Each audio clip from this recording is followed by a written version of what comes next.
How to stop yelling at your kids. A little after you were born, many of us were programmed and conditioned to believe that to be loved and to live in a peaceful environment has to be earned. At first, you show your child unconditional love, typically when they're infants.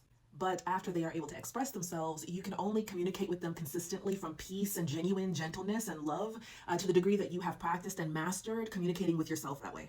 And this is why parenting can feel so triggering and why parenting is such an awesome vehicle for remembering wholeness and for remembering the love that you are.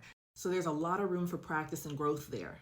Because otherwise, you contribute to your connection with your child and yourself the same patterns and habits that your family and society programmed you with. Welcome to The Shift, where in this second phase of our life experience, we are remembering our true self by staying aware of the thoughts and emotions that come and go, where we make our inner peace a priority and take full accountability for our own emotional regulation, instead of expecting our children not to trigger us and then punishing them if they do, and instead of expecting our children to embody principles and values that we are not practicing to embody ourselves. This leads to more peace, a stronger connection with our children and ourselves, higher energy levels, less codependency, less power struggles, less screaming, less spanking. Welcome to The Shift.